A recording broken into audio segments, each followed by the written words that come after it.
इस वीडियो में हम लोग समझेंगे कि आपके दीनदयाल उपाध्याय यूनिवर्सिटी के BA third year 5th semester के प्राचीन इतिहास के पेपर फर्स्ट के यूनिट फर्स्ट का महत्वपूर्ण ऑब्जेक्टिव क्वेश्चंस के बारे में, जिसका कोर्स कोड है ASC 301। तो आज हम आपको इस वीडियो में ASC 301 से रिलेटेड जितने भी महत्वपूर्ण ऑब्जेक्टिव क्वेश्चंस होंगे उन सबको एक एक करके विस्तार पूर्वक आपके दिलो दिमाग तक पहुंचाने का पूर्ण प्रयास करूंगा। उम्मीद है कि आपको इस वीडियो के माध्यम से कुछ दिनों पश्चात होने वाले 5th सेमेस्टर के एग्जाम में काफ़ी सहूलियत मिलेगी। अगर आप इसके पीछे वाला वीडियो अभी तक नहीं देखे हैं तो लिंक डिस्क्रिप्शन में है, जाकर तुरंत देखें, क्योंकि हमने उसमें प्राचीन इतिहास के पेपर फर्स्ट, पेपर सेकंड और पेपर थर्ड का सिलेबस, शिक्षा शास्त्र के पेपर फर्स्ट और पेपर सेकंड का सिलेबस, हिंदी के paper first, paper second, paper third और पेपर फोर्थ का सिलेबस एक एक करके विस्तार पूर्वक अलग अलग प्लेलिस्ट के माध्यम से आप तक पहुंचाने का पूर्ण प्रयास किया है। तो अगर आप अभी तक नहीं देखे हैं तो लिंक डिस्क्रिप्शन में है, जाकर तुरंत देखें। इस वीडियो में हम लोग समझेंगे कि आपके 5th सेमेस्टर के प्राचीन इतिहास के पेपर फर्स्ट के यूनिट फर्स्ट में कौन कौन से महत्वपूर्ण ऑब्जेक्टिव क्वेश्चंस हैं जो आपके 5th सेमेस्टर के एग्जाम के दृष्टिकोण से बहुत ही महत्वपूर्ण साबित होने वाले हैं।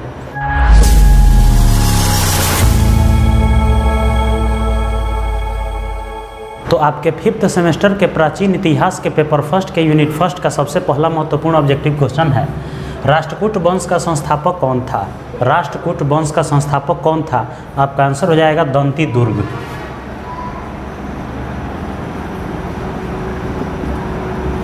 आंसर क्या हो जाएगा? दंती दुर्ग। दूसरा प्रश्न है, राष्ट्रकूट वंश की राजधानी कहाँ थी? राष्ट्रकूट वंश की राजधानी कहाँ थी? तो आपका आंसर हो जाएगा मान्यखेत। आंसर क्या हो जाएगा? मान्यखेत। तीसरा प्रश्न है, एलोवेरा के प्रसिद्ध कैलाश मंदिर का निर्माण किसने कराया? एलोवेरा का जो प्रसिद्ध कैलाश मंदिर है उसका निर्माण किसने कराया? तो आपका आंसर हो जाएगा कृष्ण प्रथम ने।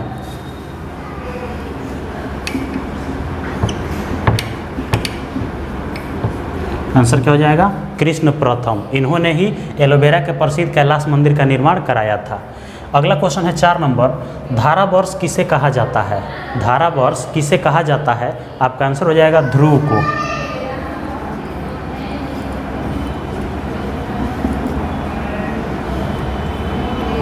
ध्रुव को क्या कहा जाता है? धारावर्ष कहा जाता है। अगला क्वेश्चन है 5 नंबर, अमोध वर्ष किस धर्म का अनुयायी था? अमोध वर्ष किस धर्म का अनुयायी था? आपका आंसर हो जाएगा जैन धर्म का। आंसर क्या हो जाएगा? जैन धर्म का। अगला क्वेश्चन है 6 नंबर, आदि पुराण की रचनाकार कौन है? आदि पुराण की रचनाकार कौन है? तो आपका आंसर हो जाएगा जिनसेन। आदि पुराण की रचना किसने किया था? जिनसेन ने किया था। अगला क्वेश्चन है 7 नंबर, पृथ्वी वल्लभ की उपाधि किसने धारण की थी? पृथ्वी वल्लभ की उपाधि किसने धारण की थी? तो आपका आंसर हो जाएगा दंती दुर्ग ने।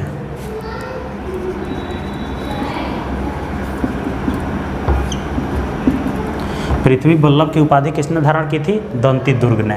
अगला क्वेश्चन है 8 नंबर, राष्ट्रकूट वंश के शासक किसके सामंत थे? राष्ट्रकूट वंश के जो शासक थे वे किसके सामंत थे? तो आपका आंसर हो जाएगा बादामी चालुक्यों के।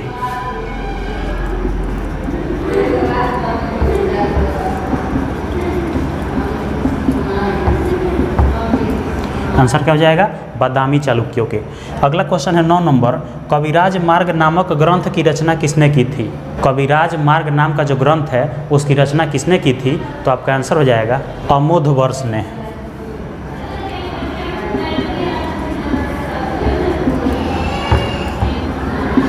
आंसर क्या हो जाएगा? अमोध वर्ष ने।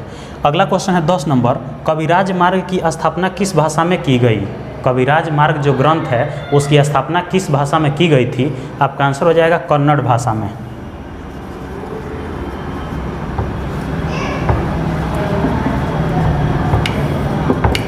कविराज मार्ग की स्थापना किस भाषा में की गई थी? कन्नड़ भाषा में। अगला क्वेश्चन है 11 नंबर, अकाल वर्ष की उपाधि किस राष्ट्रकूट शासक ने धारण किया था?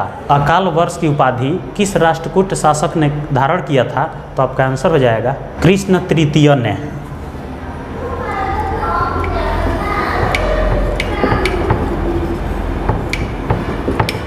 कृष्ण तृतीय ने कौन सी उपाधि धारण किया था? अकाल वर्ष की उपाधि धारण किया था। अगला क्वेश्चन है 12 नंबर, राष्ट्रकूट वंश का प्रथम शासक कौन था? राष्ट्रकूट वंश का प्रथम शासक कौन था? तो आपका आंसर हो जाएगा दंती दुर्ग।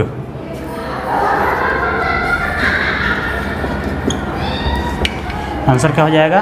दंती दुर्ग। अगला क्वेश्चन है 13 नंबर, गणित सार संग्रह के लेखक कौन है? गणित सार संग्रह के लेखक कौन है? आपका आंसर हो जाएगा महावीराचार्य।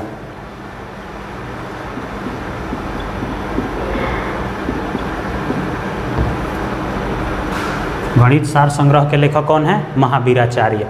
अगला क्वेश्चन है 14 नंबर, राष्ट्रकूट वंश का अंतिम शासक कौन था? राष्ट्रकूट वंश का अंतिम शासक कौन था? आपका आंसर हो जाएगा कृष्ण तृतीय।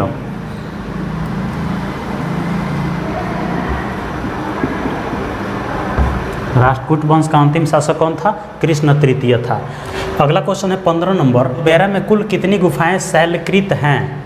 बेरा में कुल कितनी गुफाएं शैलकृत हैं? आपका आंसर हो जाएगा 34। 34 गुफाएं कैसी हैं? शैलकृत हैं। अगला क्वेश्चन है 16 नंबर, दंती दुर्ग ने राष्ट्रकूट की स्थापना कब की थी? दंती दुर्ग ने राष्ट्रकूट की स्थापना कब की थी? आपका आंसर हो जाएगा 753 ईस्वी में। आंसर क्या हो जाएगा? 753 में। अगला क्वेश्चन है 17 नंबर, उज्जैनी में हिरण्यगर्भ यज्ञ किसने किया था? उज्जैनी में हिरण्यगर्भ यज्ञ किसने किया था? तो आपका आंसर हो जाएगा दंती दुर्ग ने।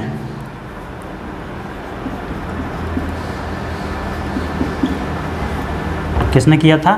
दंती दुर्ग ने किया था। अगला क्वेश्चन है 18 नंबर, वेरा तथा एलिफेंटा कहाँ स्थित है? वेरा तथा एलिफेंटा कहाँ स्थित है? तो आपका आंसर हो जाएगा महाराष्ट्र के औरंगाबाद में।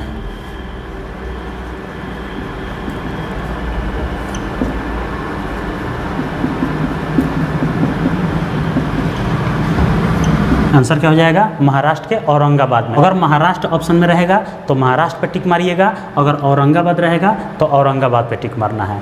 तो एलोरा और एलिफेंटा कहाँ स्थित है? महाराष्ट्र के औरंगाबाद में स्थित है। अगला क्वेश्चन है 19 नंबर, अरब यात्री सुलेमान किसके शासनकाल में भारत आया था? अरब यात्री सुलेमान किसके शासनकाल में भारत आया था? तो आपका आंसर हो जाएगा अमोघ वर्ष के शासनकाल में।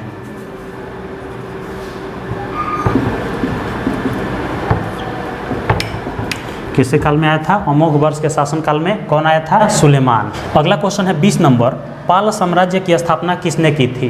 पाल साम्राज्य की स्थापना किसने की थी? आपका आंसर हो जाएगा गोपाल ने।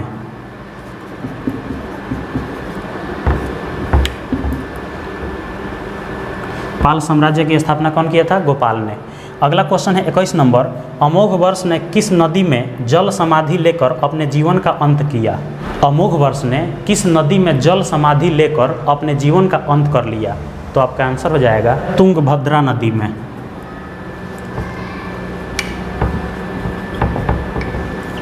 नदी का नाम क्या था? तुंगभद्रा नदी। अगला क्वेश्चन है 22 नंबर, अलमसूदी किसके शासनकाल में भारत आया था? अलमसूदी किसके शासनकाल में भारत आया था?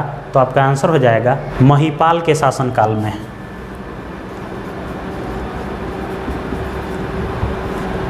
आंसर क्या हो जाएगा? महिपाल के शासनकाल में। अगला क्वेश्चन है 23 नंबर, एलोरा की 15 गुफा में विष्णु को किस रूप में दिखाया गया है? एलोरा की जो 15 गुफा है उसमें विष्णु को किस रूप में दिखाया गया है? आपका आंसर हो जाएगा नरसिंह के रूप में।